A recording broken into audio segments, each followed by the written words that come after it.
বক্তব্য রাখার জন্য আহ্বান করছি আমাদের প্রার্থী ধানের শীষের প্রার্থী অ্যাডভোকেট জালাল ভাইয়ের সুযোগ্য কন্যা পারিয়া জান্নাত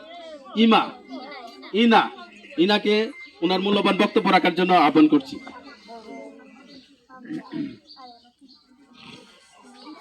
বিসমিল্লাহির রহমানির রহিম।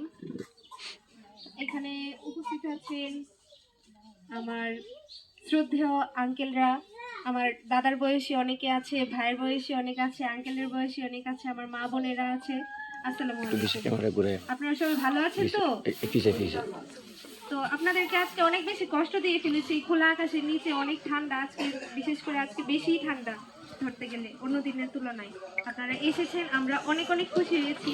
তার উপর আমরা ক্ষমা প্রার্থী যে আমরা অনেকটা দেরি করে ফেলেছি আসতে। আমাদের আরেকটা মিটিং ছিল, ওইখান থেকে আমরা সরাসরি এখানে চলে আসছি, আবার এখান থেকে আরেকটা জায়গায় যেতে হবে, তো খুব তাড়াহুড়ার মধ্যে আমরা আছি। আমরা কেন এখানে এসেছি আপনারা তো সবাই বুঝতে পেরেছেন, সবাই জানেন যে ত্রয়োদশ সংসদ নির্বাচন আগামী বছর, মানে দুই তিন দিনই তো রয়েছে এই বছরের। সামনের বছর ফেব্রুয়ারি মাসের 12 তারিখে অনুষ্ঠিত হতে যাচ্ছে।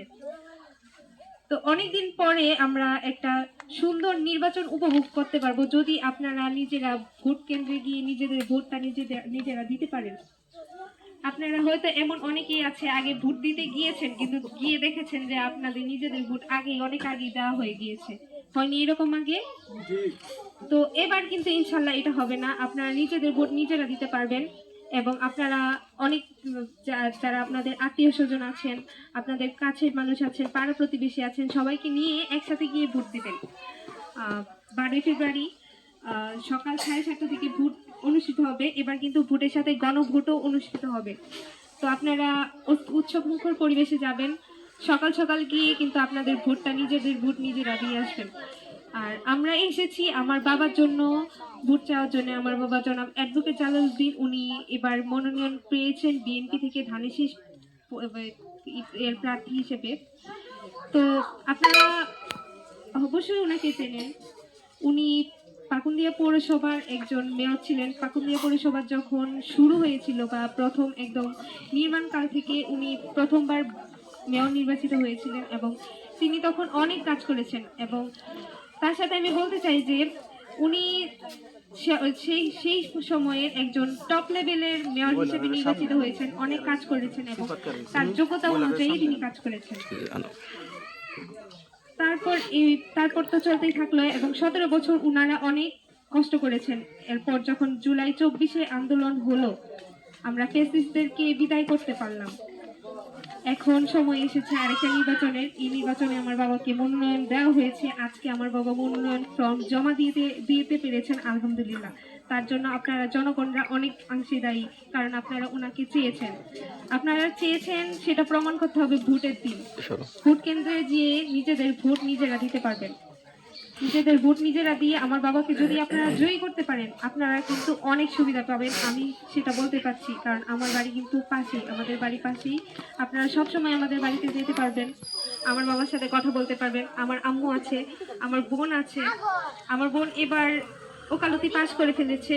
আমার আব্বু যদি কোনোভাবে আপনাদেরকে সময় না দিতে পারে, ও কিন্তু আপনাদেরকে অবশ্যই সময় দিবে।